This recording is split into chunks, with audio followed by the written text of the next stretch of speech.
네, 2024년 성령 강림절 우리 기념 주일로 우리가 하나님 앞에 함께 예배하고 있습니다. 오늘은 성령님이 오신 이유라는 제목으로 하나님 말씀 선포하도록 하겠습니다. 성령 강림절, 그것은 말 그대로 성령께서 임하신 그것을 기념하는 날이죠. 특별히 여러 기독교 절기들이 있지만 그 기독교 절기들 중에 우리 개혁교회가 성령 강림절을 지키는 이유는 단순합니다. 그것이 성경적이기 때문입니다. 성령 강림절은 예수님의 부활, 승천 이후 오순절 마가의 다락방에 모여있던 제자들에게 예수님께서 약속하신 그대로 성령님이 신약교회 위에 처음이자 또 영원히 임하신 그 사건을 기념하는 날입니다. 무슨 성령 강림절 때 성령님이 강력하게 임하시거나 또 이날 특별히 성령님이 오시는 것이 아니라 이미 오셔서 저와 여러분들 가운데 또 이 모임 가운데 계신 그 성령님의 역사적 첫날을 기념하는 그런 날로 우리가 지키는 것입니다. 사도행전 2장 1절로 4절 말씀, 우리가 잘 아는 말씀인데요. 오순절이 되어서 그들은 모두 한 곳에 모여 있었다. 그때 갑자기 하늘에서 세찬 바람이 부는 듯한 소리가 나더니 그들이 앉아있는 온 집안을 가득 채웠다. 그리고 불길이 솟아오를 때 혓바닥처럼 갈라지는 것 같은 혀들이 그들에게 나타나더니 각 사람 위에 내려 앉았다. 그들은 모두 성령으로 충만하게 되어서 성령이 시키시는 대로 각각 방언으로 말하기 시작하였다. 아멘. 이 말씀에 보면 성령이 임하신 날을 뭐라고 표현하고 있죠? 오순절이라고 표현을 하고 있습니다. 오순절은 구약의 절기 가운데 77절에 해당하는 날입니다. 77절은 어떤 날인가? 첫 열매를 거둔 것에 감사를 드리는 구약 절기가 바로 초실절인데 그 초실절 다음 날로부터 50일째 되는 날, 즉 7주간의 그 곡물 추수 기간이 끝난 다음 날인 구약의 77절을 오늘 이 성경은 오순절, 맥추절에 이 성령 강림이 임하였던 그 날을 오순절이라고 부르는 거예요. 여기서 우리는 그냥 단순히 어떤 그런 날짜의 기한과 그리고 그 날짜에 해당하는 절기적 명칭을 보고자 하는 게 아니에요. 성령이 임했던 이 오순절이 구약 백성들이 열매 맺는 것을 하나님 앞에 감사하는 날로 드렸던 것과 어떤 의미로 주님은 이날 임하셨을까라는 것도, 하나님의 섭리는 결코 우연이 없기 때문에 우리는 그 속에서도 하나님의 깊은 뜻을 헤아릴 수 있어야 됩니다. 뭡니까? 신약의 오순절, 이 성령 강림 사건은 구약의 곡식 추수가 상징했던 잃어버린 영혼의 추수, 곧 성도 구원의 성취를 의미하는 날이라는 것을 깨달을 수 있어야 되는 거죠. 그래서 결국 성령 강림절은 구원받은 성도들이 구원하신 하나님께 감사드리고 또 이 구원을 지금 우리 심령 속에서 보존하시는 그 성령님을 깊이 묵상하는 성경적 의미로 기념해야 하는 것입니다. 그러므로 우리는 먼저는 우리가 이 성령님을 감사하고 또 그 성령님께서 지금 이루어 가시는 그 사역을 알려면 먼저는 성령님이 도대체 어떤 분인가에 대해서 바르게 알아야 합니다. 성경이 가르치는 성령님은 어떤 분인가? 첫 번째, 성령님은 삼위 하나님 가운데 한 분이시죠. 우리가 오늘 찬양으로도 고백했던 것처럼 우리가 믿는 하나님은 성부, 성자, 성령 삼위일체 하나님을 믿습니다. 말 그대로 성부 하나님, 성자 하나님, 성령 하나님, 이 삼위의 하나님이 한 분이시라는 것을 믿는 것이 정통 기독교 신앙의 핵심이에요. 그런 의미에서 성령 하나님도 하나님이에요. 이 말은 성령님이 어떤 능력이나 에너지 또는 물질이 아니라는 것을 말하는 것입니다. 성령님을 어떤 능력이나 에너지, 기운, 물질 이런 걸로 표현하는 것은 단순히 무지함이 아닙니다. 그것은 성령님을 모독하는 거예요. 여러분, 만약에 우리가, 저와 여러분이 사람과 사람 사이의 관계에서 마치 존재하지 않는 어떤 것처럼 취급받는다면 여러분들 그것을 단순히 그냥 그럴 수도 있지라고 생각하시겠습니까? 아니면 그것에 굉장히 고통스러운 모욕감을 느끼겠습니까? 우리가 이 자리에 다 모여서 서로 화답하고 교제하면서 주님 안에서 함께 예배하는데 어떤 한 사람을 마치 존재하지 않는 물질이나 기운처럼 여긴다면, 투명인간처럼 취급한다면 그 기분이 어떻겠냔 말이에요. 오늘날 전 세계적으로 이 성령님에 대한 지독한 오해가 아주 심각한 교회의 배교와 변절을 낳고 있다는 것을 우리는 피부로 경험하고 있는 지금 이 시대를 살고 있어요. 여러분, 꼭 기억하셔야 될 것은 우리가 성부 하나님, 성자 하나님을 인식하는 것처럼, 인격적인 하나님으로 인식하는 것처럼 성령 하나님 역시도 어떤 물질이나 기운이나 에너지가 아니라 인격적인 하나님이시라는 것을 꼭 기억하실 수 있게 되기를 바랍니다. 그러므로 하나님의 사역에 있어서 성부 하나님은 어떤 일을 하시죠? 계획하십니다. 그리고 성자 하나님은 그 계획을 성취하십니다. 그리고 성령 하나님은 하나님의 그 계획하시고 성취하신 뜻을 적용하시고 보존하신다라는 것을 우리는 그동안 배웠죠. 그런 측면에서 삼위일체의 신비함은 이런 것입니다. 아무리 계획과 성취가 있어도 그것을 우리의 심령 가운데 적용하고 보존하는 성령님의 사역이 없으면 일반 은총도 없고 성도의 구원도 당연히 없으며 성화도 영화도 존재할 수 없다라는 것을 여러분들 기억하실 수 있게 되길 바라요. 따라서 우리는 언제나 우리 심령 가운데 내주하신 그 성령 하나님께 감사와 찬양을 드릴 수 있어야 하고요, 그분의 충만하심을 갈망해야 할 줄 믿습니다. 아멘. 두 번째, 성령님의 강림. 우리가 지금 성령 강림절 기념 주일로 예배하고 있어요. 성령 강림. 성령님은 언제부터 계셨을까요? 성령님은 언제 계셨어요? 성령이 강림하셨을 때부터 계셨습니까? 아니죠.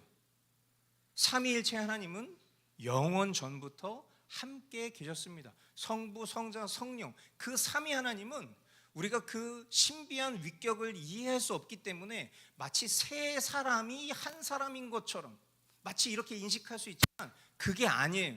이분은 그냥 속성상 우리가 그렇게 표현할 뿐이지 한 분 하나님이십니다.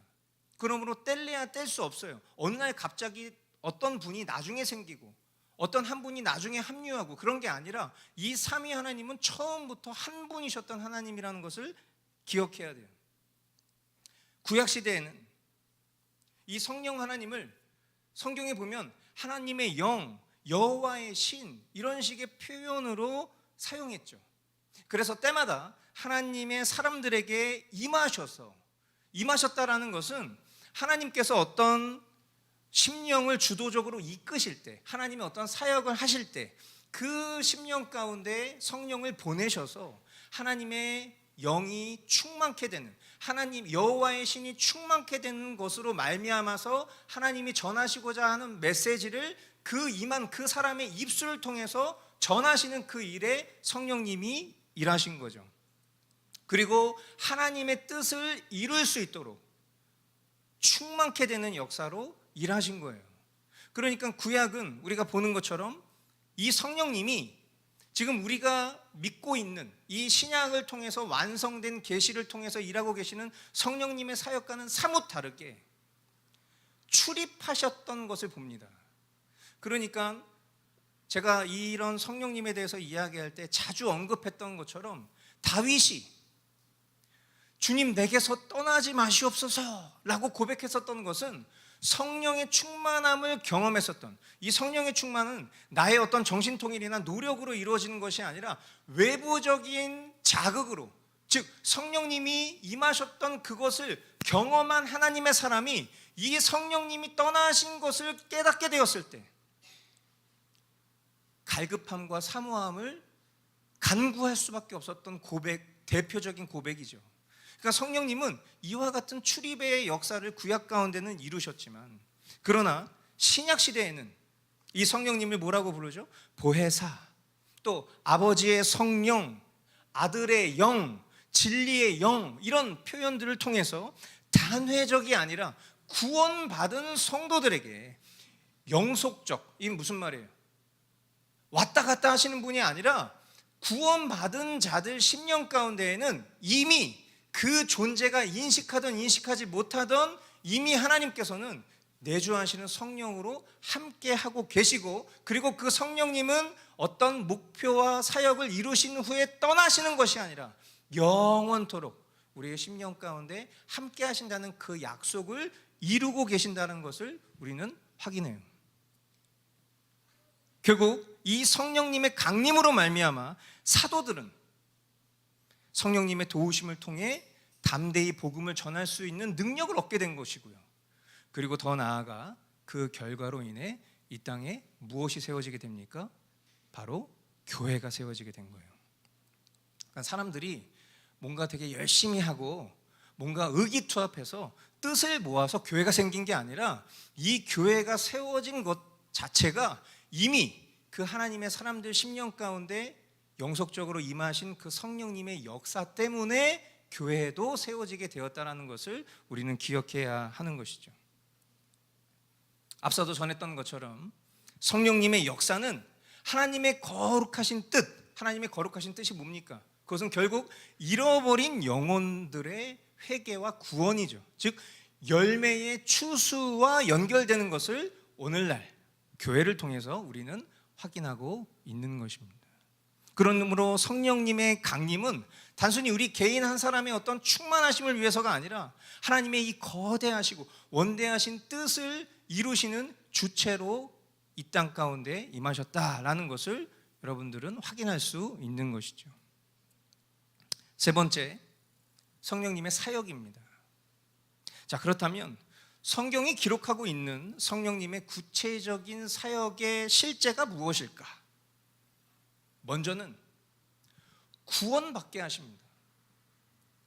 성령님의 사역의 실제, 첫 번째는 구원받게 하시는 거예요.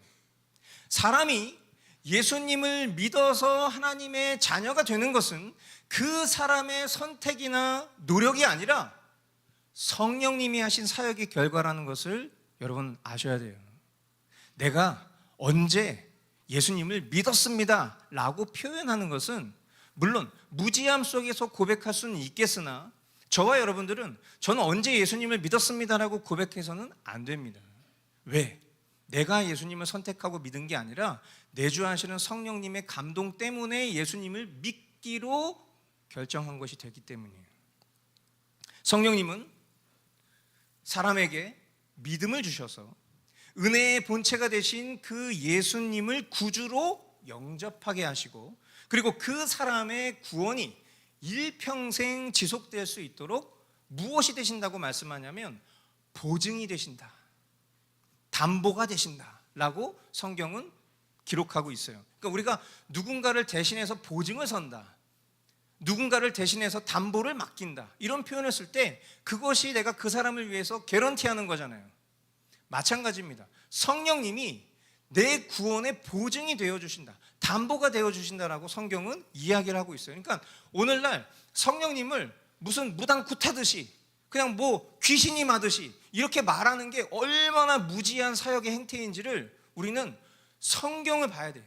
성경을 보지 않고 인간의 어떤 그런 몸에 아주 지독하게 배어져 있는 그런 무속신앙, 토테미즘, 어떤 그런 관점으로 성령님을 인식하니까 눈에 보이지 않는 하나님을 귀신처럼 어떤 특별한 혼처럼 생각하니까 오늘날 이 성경과는 전혀 상관없는 그런 사역의 형태가, 그런 신앙의 형태가 같은 기독교라는 이름 안에서 벌어지고 있어도 우리는 그것을 그냥 결이 다른 사람들, 스타일이 다른 사람들로 인식하게 만드는 거예요. 그러니까 이거 너무나 심각한 거죠.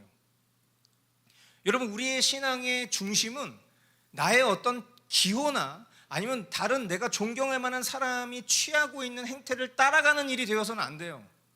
우리의 신앙은 철저하게 하나님의 말씀인 성경의 기준이 있어야 됩니다. 그럼 성경이 뭐라고 얘기하는지 보자고요. 에베소서 1장 13절로 14절. 여러분도 그리스도 안에서 진리의 말씀, 곧 여러분을 구원하는 복음을 듣고서 그리스도를 믿었으므로 약속하신 성령의 날인을 받았습니다. 이 성령은 하나님의 소유인 우리가 완전히 구원받을 때까지 우리의 상속의 담보이시며 우리로 하여금 하나님의 영광을 찬미하게 하십니다. 아멘. 이 말씀을 쉽게 얘기하면 그겁니다. 저와 여러분들이 하나님이 선물로 주신 믿음을 통해서 복음을 받아들임으로 구원을 받았다라고 얘기를 하면서 구원을 받은 것을 다른 말로 하면 뭐라고 말하고 있어요? 약속하신 성령의 날인을 받았다라고 얘기를 하고 있는 거예요. 즉 우리가 구원을 받았다는 것은 우리의 존재가 우리의 심령 가운데 주인이 바뀌었다는 거예요. 이전에는 내가 주인 되었으나 그러나 이제는 내가 주인이 아니라 성령 하나님이 내 심령 가운데 거하셔서 주인이 되고 계신다는 거예요. 그 성령님은 우리의 심령 가운데서 무슨 사역을 하시냐? 완전히 구원받을 때까지 우리 상속의 담보이시다. 그러니까 우리는 왔다 갔다 할 수 있지만 그러나 우리의 상태와 상관없이 이미 구원한 존재로서 그것을 하나님 앞에서 담보할 수 있는 분이 성령 하나님 자체가 되어주신다는 거예요. 그리고 또한 그것을 하나님 앞에 찬양할 수 있도록 우리의 심령을 감동시켜 주시는 분이 성령 하나님이시다 라고 얘기하고 있어요. 이것을 어떤 에너지나 기운이나 어떤 물질로 표현하는 것은 얼마나 성령님의 사역을 모독하는 일인지 알아야 된다는 거예요. 뿐만 아니라 고린도전서 2장 11절로 13절, 사람 속에 있는 그 사람의 영이 아니고서야 누가 그 사람의 생각을 알 수 있겠습니까? 이와 같이 하나님의 영이 아니고서는 아무도 하나님의 생각을 깨닫지 못합니다.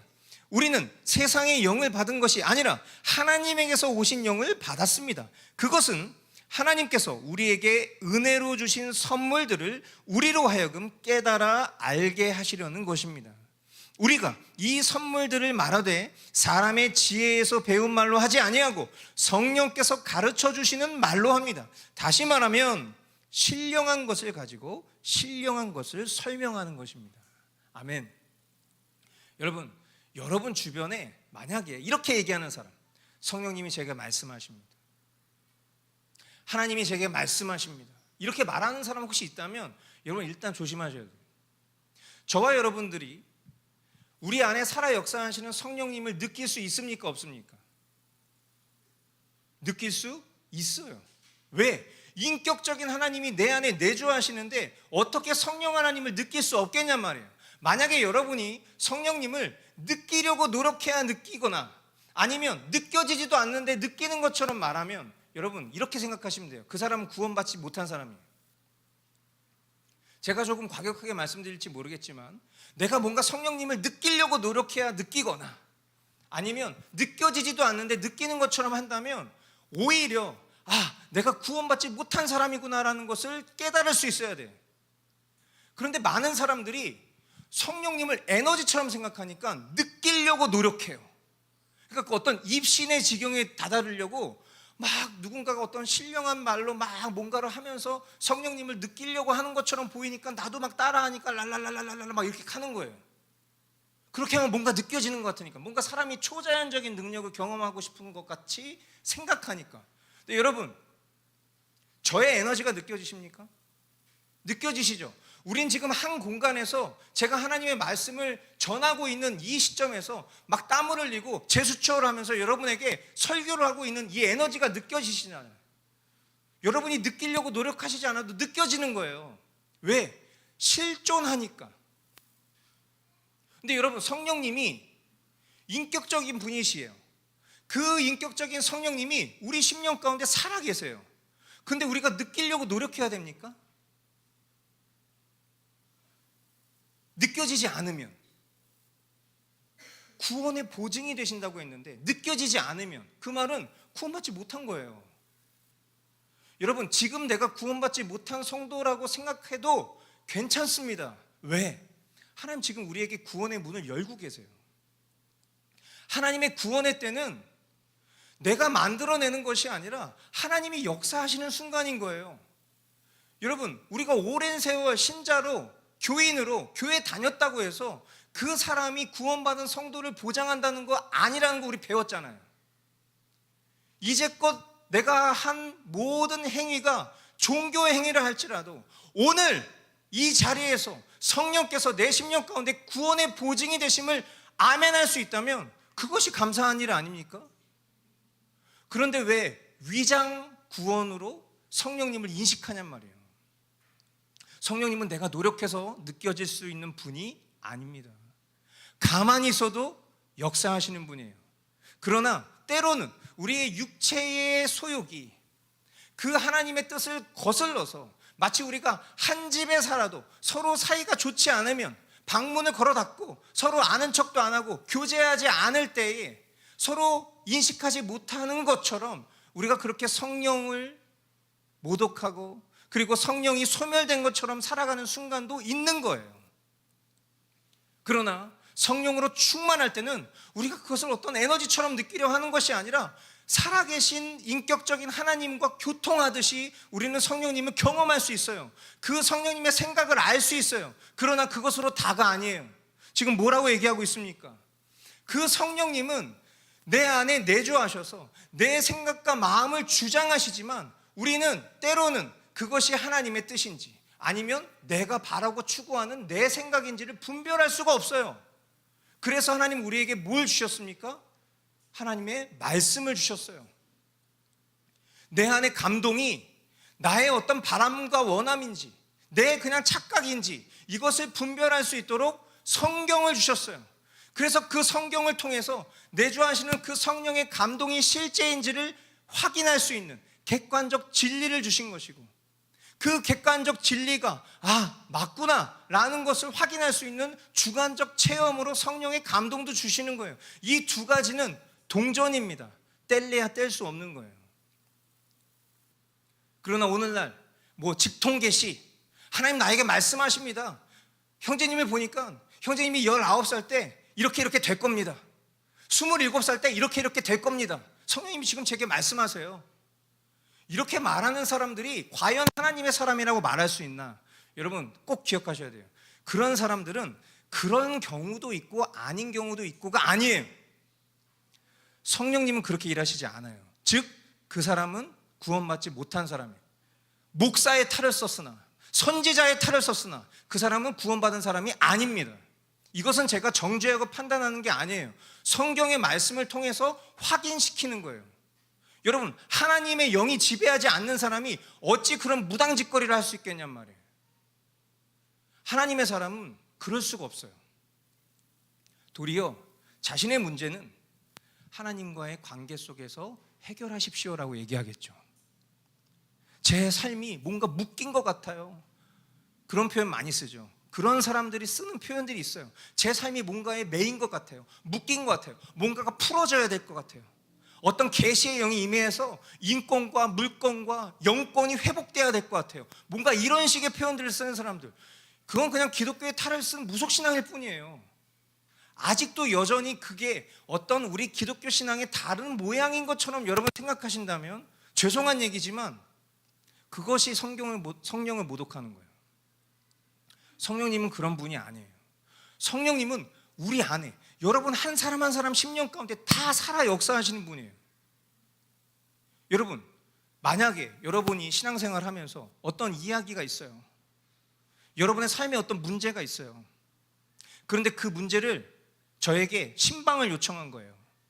목사님 시간 되시면 저랑 차 한잔 하시죠. 어떤 일 때문에 그러세요? 제가 목사님한테 신앙 상담을 좀 할 일이 있습니다. 그러시군요. 예, 그러면 전도사님을 통해서 말씀하시면 제가 회답을 드리도록 하겠습니다. 여러분 이렇게 얘기하시면 여러분 기분이 어떻겠어요? 너무 수치스럽지 않을까요? 여러분 성령님한테 여러분 내주하시는 성령님께 여러분이 기도하는 거예요. 성령님 지금 제 심령이 이렇습니다. 근데 이 분별을 네가 다니는 교회에 내 종에게 분별받아라 이렇게 만약에 하나님이 얘기하신다면 여러분 그 하나님 믿고 싶겠습니까? 내 종에게 가서 기도받아라 이러면 여러분 그 하나님 믿고 싶겠냐고요. 근데 오늘날 그런 게 너무 많아요.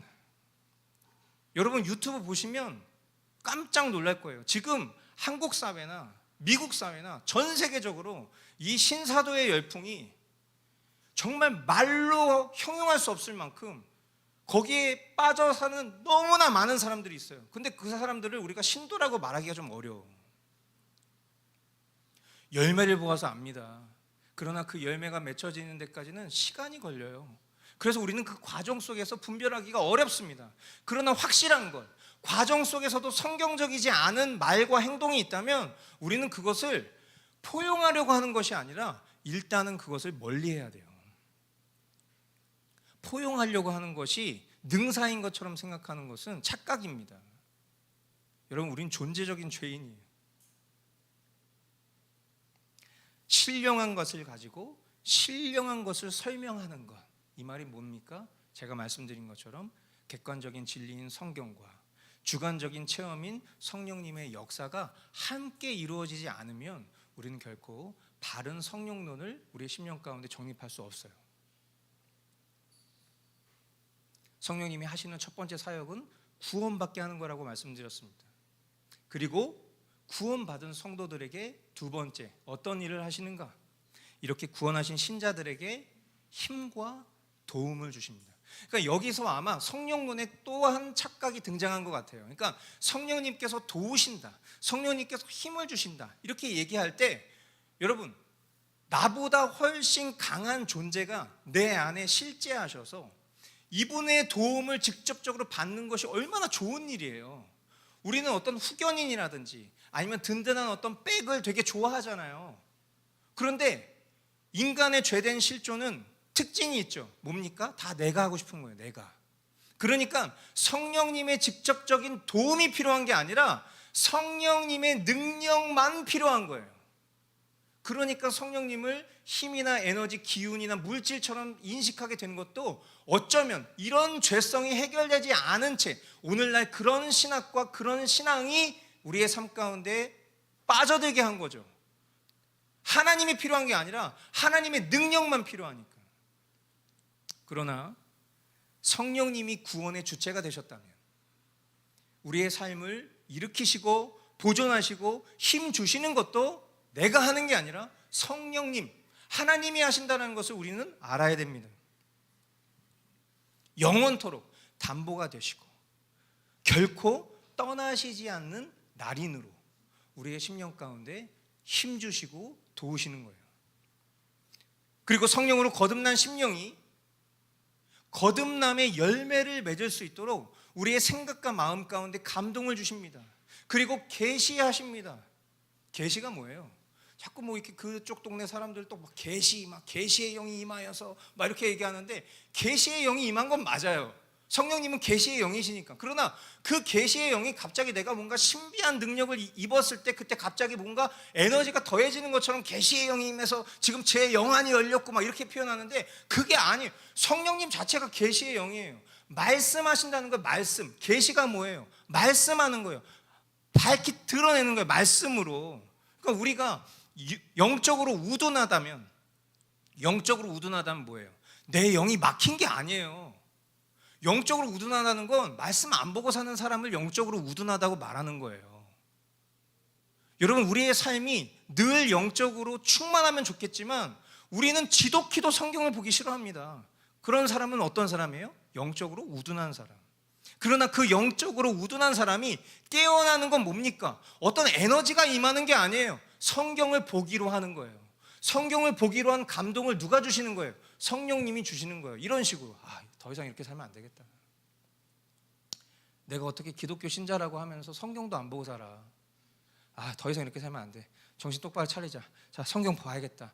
이게 영적으로 깨어나는 거라고. 이게 무슨 막 누구한테 갔더니 막 딱 봤더니 영적으로 혼탁하군요. 예. 기도 좀 받아야 될 것 같아요. 랄랄랄랄랄랄랄라 막 이렇게 하고 나면 갑자기 내가 막 이렇게 막 살아나면 막 초사이언인처럼 막 이렇게 돼가지고 내가 영적으로 막 열려가지고 막 사람을 봐도 저 사람이 막 하나님이 어떻게 역사하실지, 저 사람이 나중에 20살이 되면 뭐가 될지 이런 게 보이는 게 아니라고. 그리고 성령님은 우리의 심령 가운데 때로 뭘 하십니까? 책망하세요. 여러분, 성령님의 책망을 받으실 수 있으면 좋겠어요. 내가 잘못된 길에서 그 길이 아니야, 정신 차려, 이렇게 얘기해 주는 사람이 그때는 원망스러울 수 있지만 그 사람이 생명의 은인이에요. 내가 지금 계속 이렇게 살아도 괜찮을까? 여러분, 목회자로서 여러분들의 삶을 조명하면서 때로는 하고 싶은 말이 많지만 기도로 삭히고, 그러나 계속 하나님 수준의 인내와 기다림이 저에게 부족하다 보니까 때때로 여러분에게 권면할 때가 있어요. 깨어나십시오. 말씀 보십시오. 주님께로 나아오십시오. 권면할 때가 있다고. 근데 어느 순간부터 제 생각에 좀 회의감이 들기 시작했어요. 뭐냐면 수년을 얘기해도 바뀌지 않아요. 사람의 힘으로 되지 않는다는 걸 알아요. 그래서 오히려 그냥 저보다 능력 있으신 주님께 맡기는 거예요. 오히려 더 기도하는 거예요. 예전에는 기도 안 하고 내 어떤 그 욕구를 채우기 위해서 말해야지, 권면해야지, 경책해야 돼, 이렇게 생각을 했다면 이제는 그냥 기도하는 거예요. 주님, 살아계셔서 그 10년 가운데 역사하고 계신다면 주님 가서 말씀해 주십시오. 그 심령을 일깨워 주십시오. 이게 더 확실한 방법이니까. 제가 할 말은 이 강단 위에서 하나님의 말씀으로 전할 뿐이에요. 개인의 삶 속에서 할 수 있는 말과 권면은 한계가 있더라고요. 그냥 저는 만나면 격려해 드리고 싶어요. 그러나 하나님께서, 성령님께서 여러분의 심령 가운데 책망하시고, 그리고 책망하시는 것으로 그치는 것이 아니라 의의 길로, 생명의 길로 인도하십니다. 아멘. 이게 누가 하는 일이에요? 바로 성령님이 하시는 일이고요. 그래서 성경은 이 성령님을 뭐라고 표현해요? 보혜사 성령님. 보혜사가 이만희가 아니에요. 보혜사 뭡니까? 도우시는 분이라는 뜻이죠. 도우시는 분. 내 심령 가운데 도와주시는 거예요. 내 심령을 주님의 뜻으로 도와주시는 거예요. 기필코 그 일을 주님은 이루실 것입니다. 아멘. 하지만 계속 거듭 말씀드립니다. 오늘날 이러한 성령님의 사역을 오해하고 그르치게 만드는 사람들이 넘쳐나고 있어요. 대부분의 이단과 사이비는요, 성령님에 대한 왜곡된 가르침을 할 뿐만 아니라 안타깝게도 평범한 보편적인 교회들도 성령론이 매우 취약해요. 일부 교단, 주로 순복음, 또 선교단체, 이런 데서는 오순절 성령 강림 사건이 역사적인 단회적인 사건으로 인식시키지 않습니다. 그 일이 계속 일어나고 있다라고 말해요. 그래서 중생, 거듭남과 성령님의 역사는 구별된 별개의 것으로, 그러니까 중생했다는 것이 성령님이 임하신 증표라고 그랬잖아요. 근데 이거랑 별개로 생각하는 거예요. 별개로. 그래서 성경의 많은 예들이 본인들의 주장을 지지하고 있다라고 막 그렇게 속여요. 하지만 그것은 그릇된 해석일 뿐입니다. 우리는 동의할 수가 없어요. 성경에 기록된 중생 이후에 성령님의 역사, 이것을 그 사람들은 뭐라고 부르냐면 성령 세례라고 부릅니다. 성령 세례. 성령 세례를 계속 받는 거예요. 여러분, 우리가 세례 받잖아요. 그죠? 세례는 한 번만 받으면 돼요. 그죠? 그런데 구원의 확신이 없으니까 이 어떤 형식으로 그 구원의 확신을 취득하려고 하는 사람들이 역사적으로 보면 제세례파 이런 사람들이 그런 사람들이었던 거예요. 마치 행위 구원론자 같은 거죠.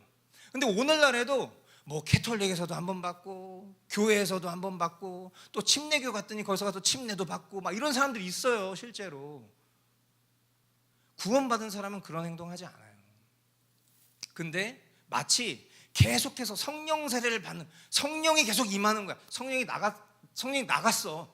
그래서 다시 그 성령이 불러와야 돼. 그래서 뭔가 충만케 되는 그 일들이 성령 세례를 통해서 반복적으로 이루어지는 거예요. 이런 성령의 역사가 있다라고 말하는 거예요.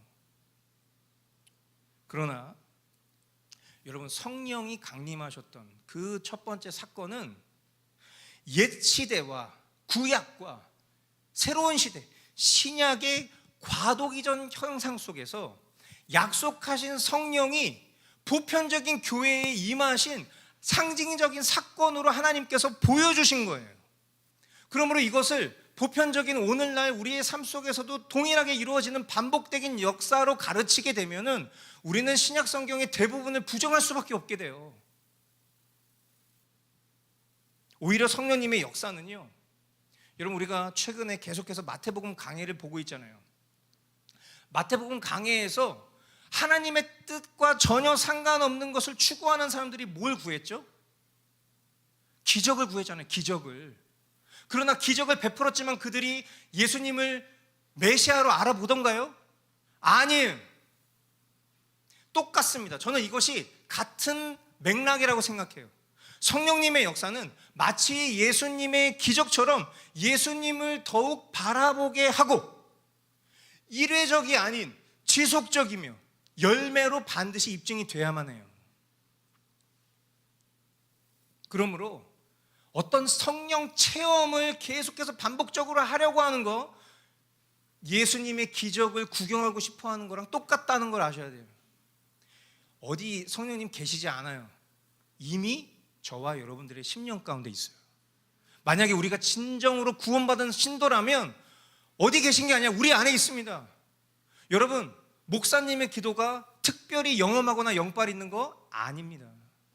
그저 대표자로서 축복할 수 있어요. 우리 자녀를 위해서 목사님 기도해 주십시오. 그러면 제가 굳이 말할 이유가 없어요. 아니, 직접 하세요. 이렇게 얘기하는 건 오히려 수치를 주는 것 뿐이죠. 제가 예 알겠습니다 하고 얼마든지 자녀를 위해서 기도할 수 있어요. 근데 굳이 머리에다가 손 얹고 안수하고 그렇게 안 해도 돼요.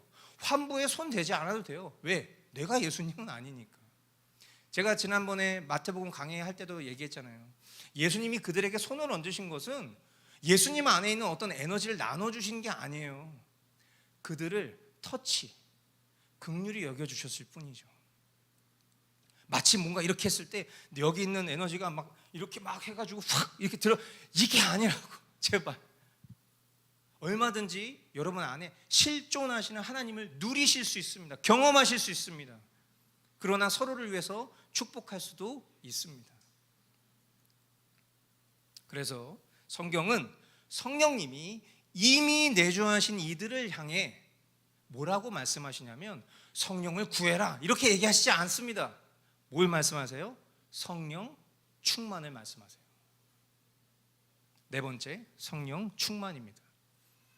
성령 충만이란 말 그대로 성령님에 의해서 강력히 지배되고 이끌림을 받는 상태를 말하는 거예요. 이것도 헷갈리시면 안 됩니다. 내 안에 에너지 게이지가 있는데 게이지가 떨어져 있는 상태에서 성령이 에너지로 충전이 돼서 게이지가 차는 게 아니라 내 안에 계시는 인격적인 성령님과 관계가 회복되는 거. 그래서 그 성령님에 의해서 주도를 받는 상태를 성령 충만이라고 말하는 거예요. 누가복음 4장 1절. 예수께서 성령으로 가득하여 요단강에서 돌아오셨다. 그리고 그는 성령에 이끌려 광야로 가셔서. 여러분, 오늘 저와 여러분들은 우리 박찬ang 전도사님에 이끌려 2부 공동체 모임을 받게 될 것입니다. 근데 박찬ang 전도사님의 에너지에 이끌림을 받는 게 아니에요. 인격적인 한 사람을 통해서 우리는 인도함을 받는 거예요. 뗄래야 뗄 수 없는 삼위일체 하나님이신 예수님도 육신의 몸을 입고 이 땅에 오셨을 때에 그 10년 가운데 살아 역사하시는 그 성령님의 인도하심을 받아서 광야로 나아가신 거예요. 어떤 에너지나 기운, 어떤 초자연적인 능력으로 그 일을 하신 게 아닙니다. 사도행전 6장 3절, 그러니 형제자매 여러분, 신망이 있고 성령과 지혜가 충만한 사람 7을 여러분 가운데서 뽑으십시오. 그러면 그들에게 이 일을 맡기고, 초대교회 집사를 처음 세웠던 그 일의 기준이 되었던 것은 무엇이냐? 이 사람이 성령으로 충만한 사람인가? 날마다 말씀과 기도로 살아가고 있는 사람인가? 그렇게 하나님의 인도하심을 받는 사람인가를 회중들이 분별하여서 사람을 세우라고 하는 거예요. 우리는 압니다. 인정하고 싶지 않지만 압니다. 저 사람이 성령으로 충만한 사람인지, 저 사람이 성령과 무관한 사람인지 알아요. 그러나 판단할 수 있는 자격이 없을 뿐이죠. 이것은 경험으로 느껴지는 것입니다.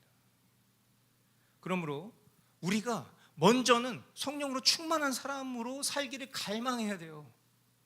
하나님의 뜻을 이루는 것은 내 생각이나 내 경험이나 나의 어떤 탁월함이 아니라 내 안에 내주하시는 주님이 흥왕케 되심으로 그 일이 이루어져야 된다는 것을 기억하실 수 있게 되길 바라요. 하지만 오늘 성령 강림절인데 제가 참 무지했을 때, 제가 참 신앙이 경건하지 못했을 때, 여러분도 아시겠지만 제가 지금으로부터 10년 전에 신사도 운동가들하고 어울리면서 그런 사역을 했던 경험이 있죠.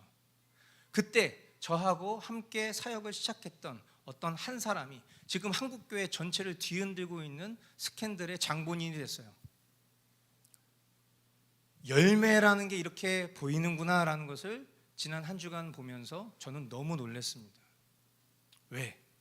그 사람과 저는 비슷한 시점에 어쩌면 같은 생각과 마음을 품고 사역을 시작하고 또 함께 동역하면서 강남에 사무실도 없고 그렇게 시작을 했었는데, 지금 그 사람은 한국교회를 대표하는 굉장히 유명한 사역자가 되었지만 그가 10여 년 동안 쌓아 올린 그 모든 공적이 순간적으로 다 허물어지는 그 끔찍한 사건을 보면서 한편으로는 얼마나 감사한지 몰라요.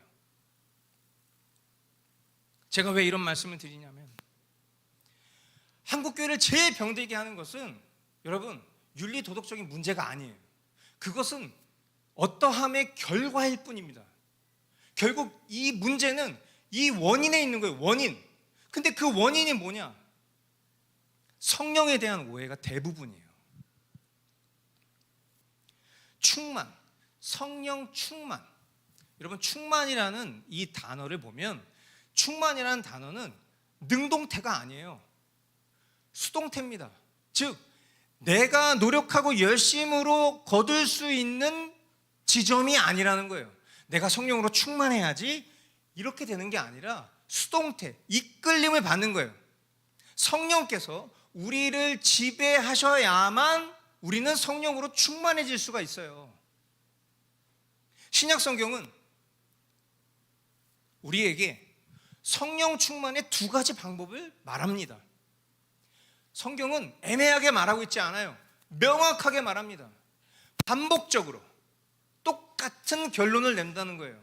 그러나 그런 신사도 운동가들, 성령 사역하는 사람들, 축기 사역, 은사주의 이런 거 하는 사람들은 방법을 어디서 찾아요? 내가 받은 계시를 너가 깨달아야 되는 거야. 나를 통해서 너가 그 일을 할 수 있는 거야. 말과 겸손을 위장하는 것은 얼마든지 할 수 있어요. 그러나 결국은 뭐냐면 또 다른 중보자가 필요한 거예요. 우리의 중보자는 예수 그리스도 한 분뿐인데 그 예수 그리스도라는 중보자가 대표 중보자라면 그 밑에 나 같은 사도들도 있어야 돼. 그리고 그 사도의 직제 계시를 받은 나 같은 사람이 그 일을 분별할 수 있는 거야. 이렇게 강조하는 거예요. 결국에는 사람이 가스라이팅 당하고 이런 나르시스트들한테 매임을 당하잖아요. 그러면 신사도 운동의 대표적인 폐해는 뭐냐면 재산을 잃어버립니다. 그 사람한테 다 갖다 바치는 거예요. 그 사람한테, 그 사람이 하는 사역에, 그 사람이 하는 어떠한 것에 다 그냥 말하면 다 갖다 줘. 그리고 그것을 강단 앞에서 막 자랑해. 내가 누구 위해서 기도해 줬더니 봉투를 놓고 갔더라. 감사하다고. 그래서 내가 봉투를 봤더니 안에 3천만 원이 들어있더라. 잘 썼습니다. 이렇게 얘기해요.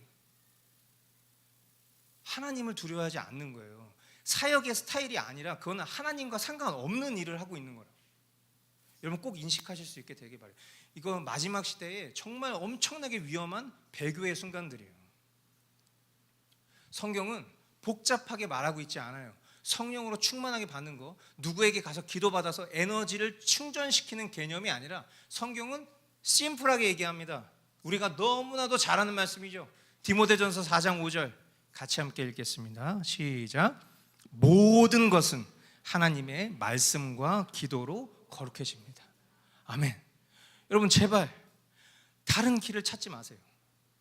성경이 모든 것은, 모든 것, 이것은 과장법이 아닙니다. 다른 실질적인 게 있는데 공식적으로 그냥 이렇게 말하는 거야. 그거 아니에요. 제발 다른 해석을 하지 마세요. 여기에 머무르세요. 지나치지 마세요. 성경은 이것을 결론으로 말하고 있어요. 모든 것은 하나님의 말씀 그리고 기도로 거룩해지는 거예요. 목사님, 성령 충만을 얘기하시면서 이거는 성령 충만이라는 표현과 단어는 하나도 들어있지 않은데요. 여러분 혹시 그렇게 생각하신다면 설명을 해드릴게요. 하나님의 말씀과 기도로 어떻게 된다고요? 거룩해진다고. 거룩이 뭐라고 그랬습니까? 거룩, 구별되는 거예요. 뭐와 구별되는 거죠? 죄와 구별되는 거예요. 여러분 저와 여러분이 죄와 구별되는 것을 영원토록 이룰 수 있습니까? 못하죠. 우리의 삶이 그것을 입증하고 있어요. 그러나 우리에게는 목표가 있습니다. 거룩의 본체가 되시는 예수님처럼 닮아가는 거예요. 예수님처럼 닮아가는 과정을 다른 말로 표현하면 뭐예요? 그게 성령 충만이에요. 그걸 또 신학적인 단어로 말하면 뭐예요? 그게 성화예요. 그 결론이 뭡니까? 성령으로 충만해진 상태가 뭡니까? 그 결론은 오늘 이 설교의 마지막에 말씀드리겠습니다. 그러나 우리는 알고 있어요. 그 결론은 바로 영화죠. 영화. glorified. 그냥 영화롭게 되는 거예요. 죄가 없는 완전한 상태. 그것이 가능케 되는 방법을 성경은 심플하고도 명확하고도 반복적으로 동일하게 두 가지로만 얘기하고 있어요. 말씀과 기도입니다. 그래서 여러분 이 교회에서 신앙생활 하시는 동안 말씀과 기도를 안 하시면 끊임없이 진리의 사냥개가 여러분의 심령을 쫓아다닐 겁니다. 그 진리의 사냥개가 누구예요? 저 아닙니다. 성령님이 여러분의 심령을 계속 추적하실 거예요. 주님의 말씀 가운데로 인도하시기 위해서. 할렐루야. 다섯 번째, 성령의 은사. 이것도 그러니까 오늘 성령 강림주일에 우리가 성령님이 어떤 분인지를 이야기하면서 반면교사 삼을 수밖에 없는 이 병폐가 너무 많다 보니까 자꾸만 compare A to B, 뭔가 이거 A와 B를 자꾸 비교하는 과정을 통해서 설교를 하게 되는데 여러분 오해하지 마세요. 이것은 그들을 조롱하고 비난하는 것은 아닙니다. 물론 비난이 있죠. 왜? 잘못된 것을 무익한 성도들에게 자꾸만 가르쳐서 그 성도들로 하여금 진리를 향하지 못하게 만드니까 비난받아 마땅해요. 하지만 지금 이 자리는 거룩한 하나님 앞에 우리가 예배하면서 하나님의 말씀을 선포하는 시간이에요. 그러므로 여러분들 오해하지 마세요. 하지만 명확하게 아실 수 있게 되길 바라요. 성령의 은사. 고린도전서 12장 7절. 각 사람에게 성령을 나타내 주시는 것은 공동 이익을 위한 것입니다. 아멘. 여러분 은사는 무슨 뜻입니까? 은사는 특별한 단어가 아니에요. 우리가 은혜라고 표현하는 그 은혜와 은사, 사실상 거의 같은 단어입니다. 한마디로 은사는 하나님이 거저 주시는 선물이에요. 은사는 구원받은 사람이 받은 증거는 아닙니다. 은사가 구원의 증거라고 말하면 안 돼요. 왜? 어떤 교단에서는 예를 들어서 방언의 은사를 받지 못하면 구원받지 못했다라고 말합니다. 그러나 은사는 성경에 그렇게 기록되어 있지 않아요. 도리어 이미 구원을 받은 사람이 공동체의 유익을 위해서 하나님으로부터 일방적으로 받는 능력 같은 거예요. 능력하니까 또 갑자기 딱 땡기잖아요. 그죠? 뭔가 에너지, 어떤 특별한 은사를 내가 받아가지고 뭔가 사람들과 다른 어떤 레벨에서 영계에서 막 3층 천에서 내가 뭔가 바울과 거의 맞다이를 할 수 있는 이런 설교를 하더라니까 제가 너무 미쳐버리겠어요. 그러면서 이것저것 성경에 나와 있지도 않은 엄청나게 많은 능력들을 은사라고 표현해요. 그러니까 헷갈리는 거예요. 여러분, 은사는 성경에 기록이 되어 있어요. 물론 성경에 다 그것을 은사는 이런 것이다 라고 해서 정확하게 조목조목 얘기한 장도 있지만, 그렇지 않은 것도 공동체의 유익을 위해서 하나님이 주신 거라면 은사라고 표현할 수는 있겠습니다. 제가 많이 얘기하죠. 저분은요, 우리 문지은 자매님은요, 찬양의 은사가 너무 충만해서 저분이 찬양할 때 천사가 제에게 임하는 것 같아요. 그렇게 느낄 수도 있죠. 그러나 찬양의 은사는 정확히 말하면 은사가 아니에요. 찬양은 달란트입니다. 은사는 뭡니까? 은사의 종류는 보편적이고 대단히 많은 것처럼 보이지만 성경이 구체적으로 기록하고 있는 은사는 고린도전서 12장에 언급되어 있어요. 그리고 이것을 우리가 동계 수련회나 이렇게 복음 훈련할 때나 그때 여러분들에게 이 고린도전서 12장에 나와 있는 그 은사에 대해서 설명을 해드렸습니다. 분명한 것은 뭐냐? 오늘 여기서 얘기하고 싶은 것은 앞에서도 언급한 바와 같이 하나님이 은사를 주시는 목적은 뭐예요? 은사를 주시는 목적이 중요한 거예요. 은사를 주시는 목적은 성도가 교회의 공동체의 유익을 위해서 하나님이 주신 그 은사를 주신 목적대로 겸손히 봉사하도록 하신 데 있는 거예요. 그게 중요한 거예요. 따라서 우리는 받은 은사로 오직 하나님께 영광 돌려야 되고, 내가 어떤 특별한 어떤 영향력을 발휘해서 하나님으로부터 상급받았다, 은사를 상급으로 받았다, 너도 부럽지? 너도 이렇게 하면 받을 수 있어, 이런 식으로 말하는 쪽으로 은사 쓰시면 안 돼요. 그저 하나님께 겸손히 감사드리고요, 그리고 자신의 명예와 이익을 위해서 은사를 발휘하는 것도 안 될 것입니다. 오히려 가장 필요한 때에 하나님이 쓰실 수 있도록 그 때를 겸허히 기다리는 것이죠. 하지만 여전히 이런 부분에도 건전하지 못한 신학과 해석을 통해서 은사에 대한 오해가 너무 많아요. 얼마나 그게 많았으면 은사주의라는 게 있겠어요. 은사주의 얼마나 많으면. 여러분, 성경에 기록된 그 초대교회의 기적적인 은사들은 우리가 보면 사도들의 사역과 연관되어서 일어납니다. 그리고 신약성경은 기적적인 은사들이 계속해서 일어날 것이라는 어떠한 말씀도 남겨놓고 있지 않아요. 그러니까 우리가 역사적인 그 초대교회가 생겨났던 그 시점에 보편적인 성령의 역사가 아닌 구원받은 성령의 강림을 통해서 교회가 세워나는 그 과정 속에서 하나님이 이 다양한 기적과 또 때로는 은사의 체험들을 통해서 하나님이 이들과 함께 하신다라는 확실한 보증을 주셨던 것 외에 성경이 지속적으로 이와 같은 은사가 계속 발휘될 것이다 라고 말하는 그 어떤 증거도 없다는 거예요. 물론 개혁신앙은 은사 중지론을 지지합니다. 하지만 우리가 그 은사 중지론 또한 성경이 명확하게 기록하고 있지 않다면 조금은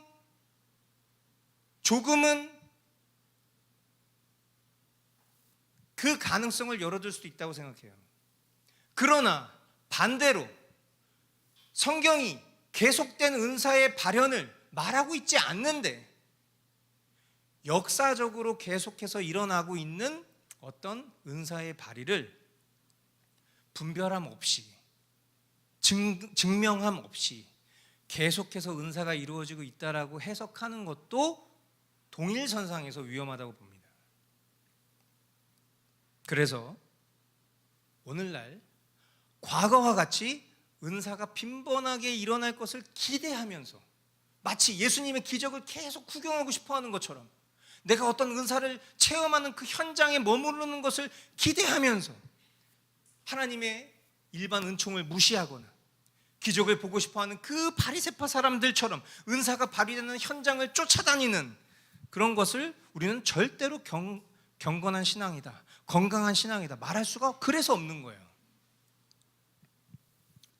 야고보서 5장 14절로 15절, 여러분 가운데 병든 사람이 있습니까? 그런 사람은 교회의 장로들을 부르십시오. 그리고 그 장로들은 주님의 이름으로 그에게 기름을 바르고 그를 위하여 기도하여 주십시오. 믿음으로 간절히 드리는 기도는 병든 사람을 낫게 할 것이니 주님께서 그를 일으켜 주실 것입니다. 또 그가 죄를 지은 것이 있으면 용서를 받을 것입니다. 아멘. 병 고침에 대해서 야고보서는 이렇게 가르치고 있어요. 하나님의 일반 은총의 수단인 의학적인 수단과 특별 은총인 기도의 조화된 처방을 제시하고 있습니다. 이게 무슨 말인가? 14절에 보면 그런 사람은 교회의 장로들을 부르십시오. 병든 사람이죠. 그리고 그 장로들은 주님의 이름으로 그에게 기름을 바르고, 기름을 바르다, 헬라어로 알레이포라는 단어예요.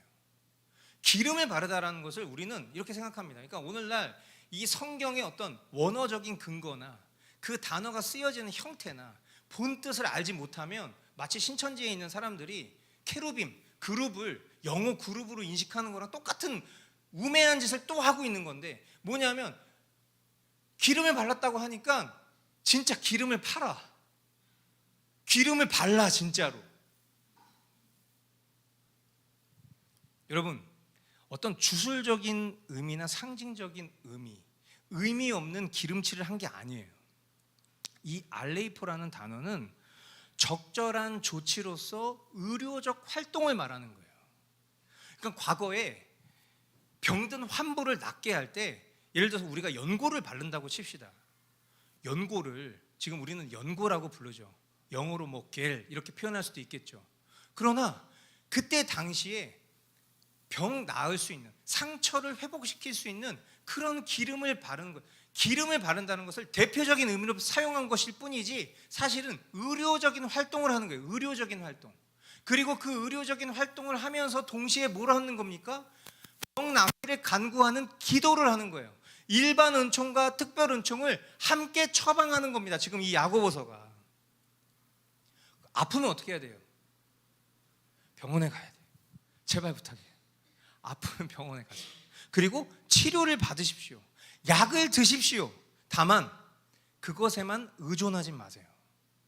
동시에 그 방편을 통해 병원을 가고 치료를 받고 약을 먹는 그 방편을 통해 하나님께서 치료해 주십시오 라고 기도하는 것, 이것이 건전한 은사를 발휘하는 것입니다. 아멘. 사도행전 2장 4절로 8절입니다. 그들은 모두 성령으로 충만하게 되어서 성령이 시키시는 대로 각각 방언으로 말하기 시작하였다.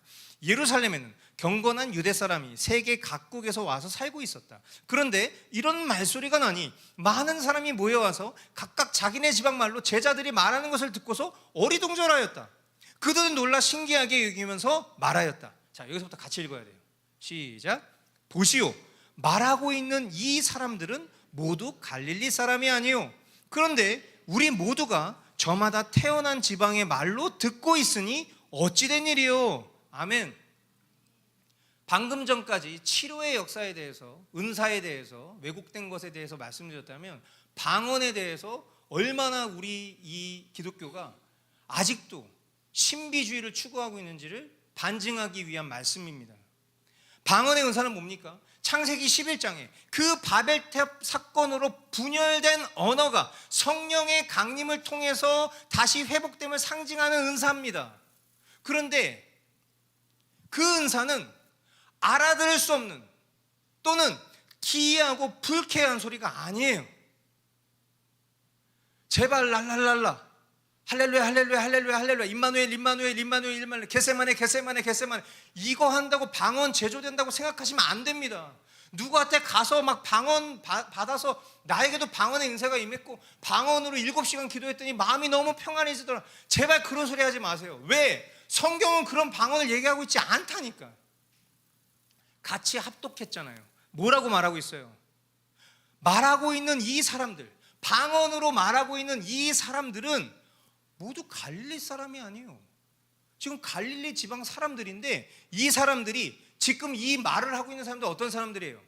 각각 세계 각국의 이 유대 사람들, 경건한 유대 사람이 세계 각국에서 와서 살고 있었어요. 예를 들면 쉽게 얘기하면 이스라엘에 이탈리아 사람이 있고, 프랑스 사람이 있고, 미국 사람이 있고, 저기 아프리카 사람이 있고, 그 사람들이 모여 있었는데 갈릴리 사람들이 방언으로 기도를 하는데 그 사람들이 알아들을 수 없는 말로 하는 게 아니라 지금 이탈리아 말로, 프랑스 말로, 아프리카 언어로, 영어로 그렇게 기도하고 있는 걸 이 사람들이 지금 목격하고 있는 거라고. 언어적 성격을 갖고 있습니다. 철저하게 못 알아듣는 말이 아니에요. 그 말이 무슨 말인지 알아듣는 사람이 있어요. 이런 게 통변의 은사입니다. 그런데 여전히 신비한 이상한 괴이한 언어를 가지고 그 옆에서 또 그 말을 듣고 통역한다고 하는 사람, 제가 묻고 싶어요. 그 사람들한테 전혀 다른 시간, 전혀 다른 장소에서 똑같은 언어로 하라고 하고 똑같은 통변하는지 궁금합니다.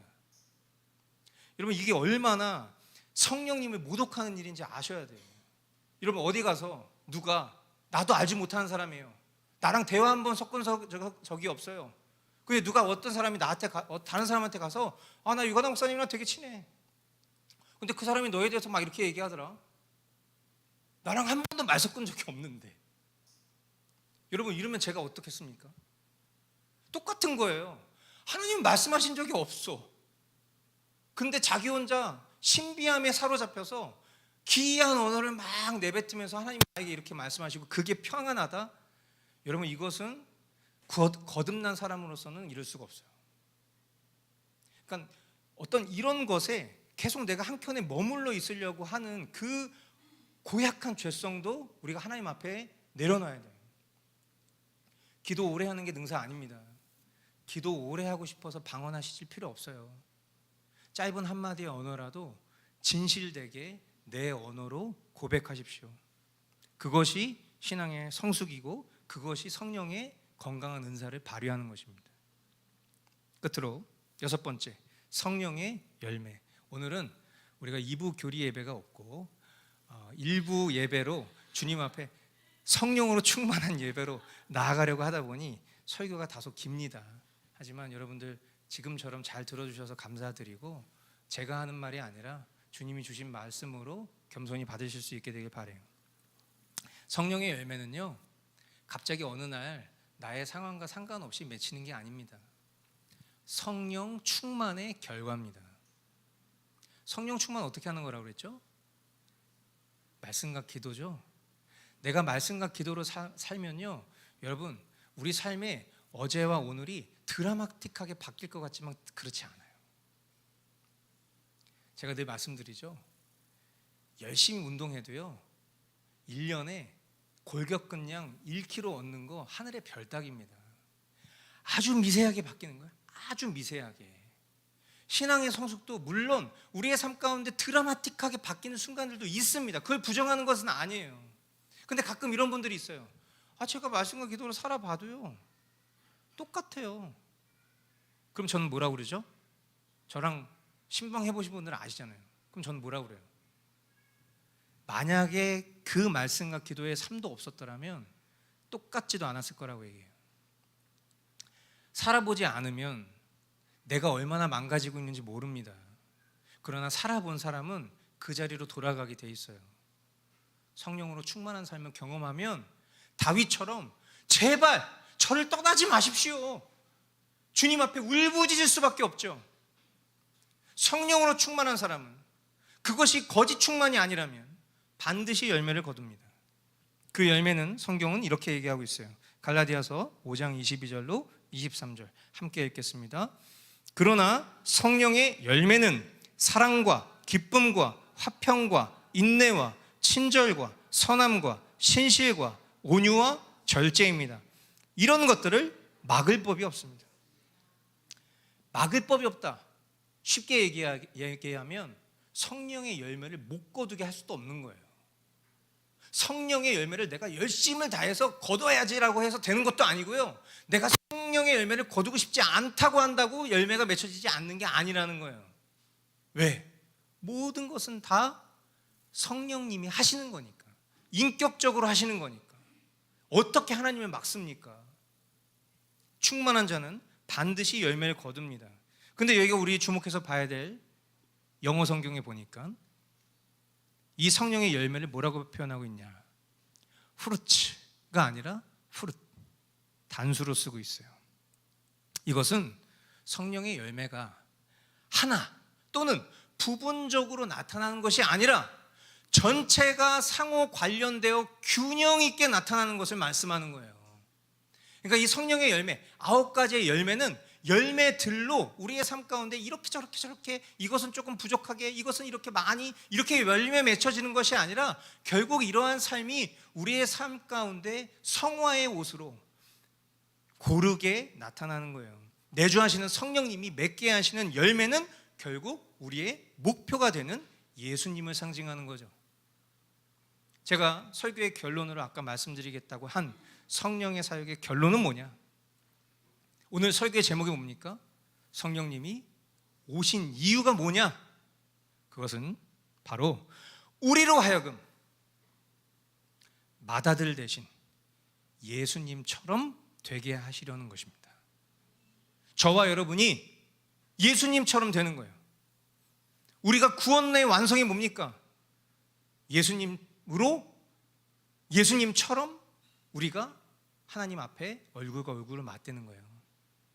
지금은 우리의 중보자 대신 그 예수 그리스도를 통과하여 우리는 하나님께로 나아갈 수 있는 존재지만, 완성된 구원은 우리가 하나님과 그 얼굴과 얼굴을 맞댈 수 있는 완벽한 자격을 얻게 하는 거예요. 그게 바로 그 날까지 우리의 연약함 속에서도 우리를 끝끝내 이루시는 그 역할을 하시기 위해서 오신 분이 성령님이신 것입니다.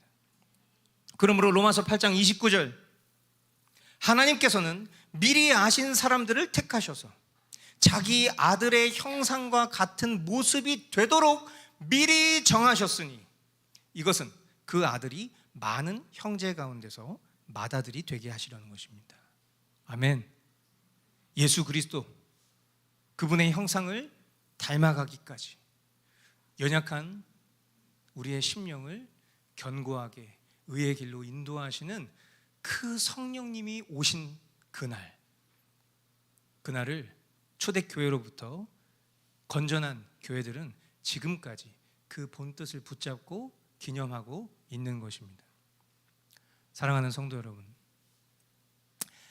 오늘 성령님이 우리에게 특별히 임하신 거 아닙니다. 뭔가 우리의 삶 가운데 어떤 특별한 은사가 발휘되는 날도 아닙니다. 그런 날들은 우리의 삶 가운데 매일매일일 수 있어요. 그러나 오늘 주님이 이 땅 가운데 세우신 그 어떤 날 중에서도 가장 귀하고 복된 주님의 날, 주일입니다. 이 주일 성령님이 우리에게 어떤 분인지를 친히 가르쳐 주셨고, 그리고 그 성령님을 우리의 삶 속에서 어떻게 여기고 살아야 되는지에 대한 진리의 말씀을 우리에게 허락해 주셨습니다. 바라기는 저와 여러분들이 살아가는 앞으로의 삶 속에 수많은 미혹과 수많은 어려움들이 닥칠 것입니다. 하나님께서 우리에게 허락하신 진리의 말씀보다 우리의 시선과 우리의 감정을 빼앗는 여러 많은 이단의 증표들이, 심지어 기적을 발휘해서라도 믿게끔 하는 그런 일들이 일어날 것이라고 성경은 예언하고 있어요.